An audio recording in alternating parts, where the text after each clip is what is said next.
Hi guys, this last fight on the card, this is the main event. It is for the 205-pound belt, the championship fight, light heavyweight. It's between Jamal Hill and Glover Teixeira, and my pick is going to be Jamal Hill. That is correct. Jamal Hill all the way. Yeah, we're totally in total agreement on this one. You know, it's a pick'em fight, so it's 50-50 in the odds In the makers' distance, eyes. like if somebody's getting knocked out or submitted in this fight.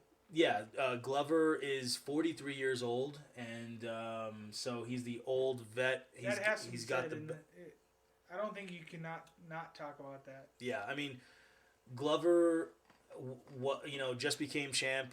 He beat Jan Blachowicz and by submission. So Glover definitely can submit Jamal Hill, no doubt, and get him on the ground. But Jamal's been very scrambly. He was scrambly against Thiago Santos when Thiago was trying to take down Jamal Hill and controlled him against the cage. But Jamal was able to scramble. He's a lot better than what he was 2 years ago, how he got beaten by Paul Craig inside the triangle in grappling on the ground, and Jamal Hill kind of got trapped there and got elbowed and stuff. Yeah. And so it was basically he got lost to grappling, but now he's improved that quite a bit to the point where he can stand up pretty easily. Actually, now he scrambles right away and he doesn't just give up right on the ground. A lot of people, a lot of strikers, they kind of just stop trying to get up and they just lose that energy because if you watch that Santos fight, yeah, Santos was able to get him down, but it was a struggle for him. And when he did get him down, he was able to get back up.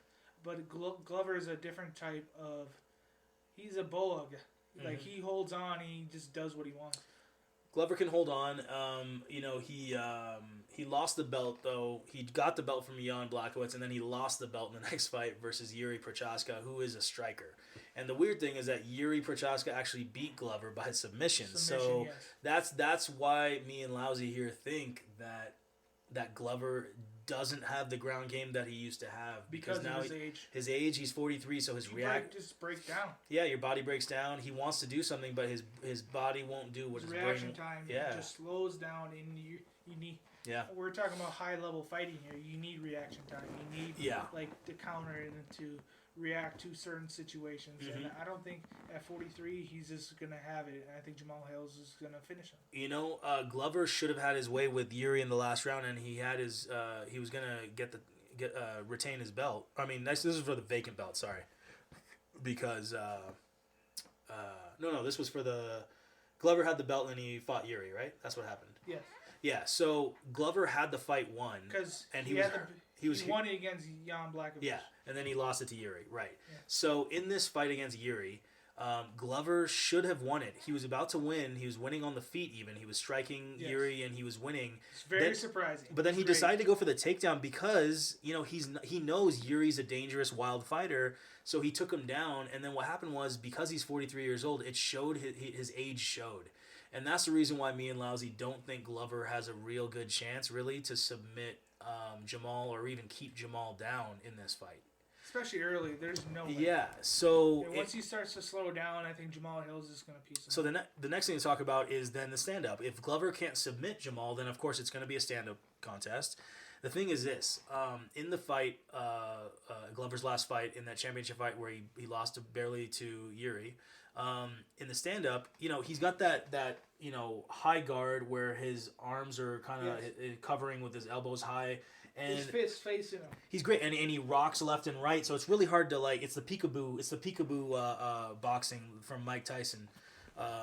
Straight up counter. Yeah, that Mike Tyson's coach invented, and so it does work. It's a great defense. While he's going for some big hooks and things like Mike Tyson used to do. But thing is that it's susceptible to the jab. And so Yuri, who's more of a wild fighter in their championship fight, Yuri was not landing too many different types of punches. His kicks were landing, and then his straight jab down the pipe, down the center was working, because when Glover is covering up on the side and doing the little rock left and right like that, it leaves the center open once in a while for Yuri to place a jab. But Yuri just doesn't throw the jab too much because he's a wild fighter. He likes to throw spinning elbows and jumping knees and all that type of stuff. However, Jamal doesn't throw jumping knees or spinning back fists. Jamal is a very orthodox fighter, meaning he does have power, but he's a little bit like Conor McGregor, where he's more of a lanky fighter, has the power, fast punches, but he doesn't knock you out with just one punch. Well, he didn't. He can knock you out with one. He can knock you out with one punch, but normally, like against Thiago Santos, for instance, it was punches over a period of time that were just clean connections, very much accurate striker. And just slowed him down, and he was able to get him on there. And on top of that, what he has that Yuri didn't have, Yuri Prochazka didn't have as much is the jab. Jamahal Hill has a great jab, and he can use it. He sets it up. He actually does things that really good boxers would do, which is use that jab. It connects a lot because it's lightning fast, and it's the quickest punch that can get to your opponent, and you can easily change the angle and break through the guard and things like that. So Jamahal will use that. It'll back up Glover. And then all of a sudden it opens up, body punches. It opens up leg kicks. It opens up a lot of things, uppercuts, things like that when Jamahal will see the opening. So that's why we're thinking they might last 4 or 5 rounds, but Jamahal can really start to pull away with that jab. So for sure. Glover's punches, he's starting to load up a lot more than he used to. When he was younger, like in his late 30s, he was very predictable. He's super predictable now, and he used to be... Especially with those, when he tries to get a big shot. Those winging shots. Yes. It's like when he wings the shots, he used to be able to wing it from nowhere, and now it looked like a jab when he's throwing a hook. Yeah, you can see it coming. You can see him, he's hesitating a little bit more because he's getting older, so he's not as confident in his strikes. So you can actually read his punches quite easily, I would say, and that's why he didn't have that much success on the feet until late in the fight against Yuri. And that's why we're thinking that, man, if you have those reactions where you're stuttering, hesitating against a guy like Jamahal will read your punches easily. He'll get you out of there quick. Yeah, Jamahal had a really interesting comment where they asked what Jamal's best weapon was, and Jamahal said it was his mind. And that's all someone has to say for me to be scared scared to hell of this guy. Because this guy literally said, I wish I could take you guys into my mind. Because if you saw what I saw... I'm able to see things so much quicker than other people. I react quicker than people. In my mind, I'm seeing so many things.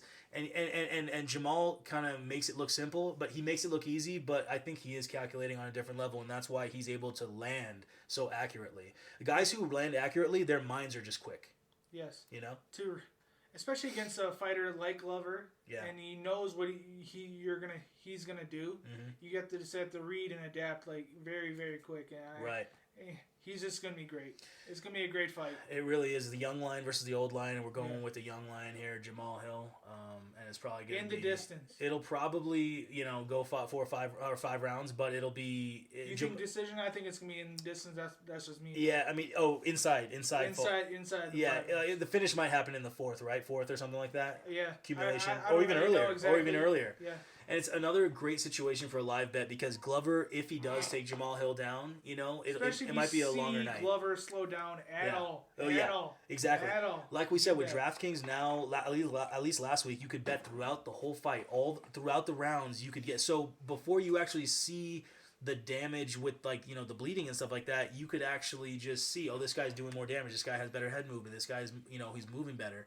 So, it's a great chance for a live bet on this fight, guys. Yes. So, yeah, we're going with Jamahal Hill, guys. Good luck with the fights tonight. Thanks for listening. Saturday night. Thanks for listening, guys.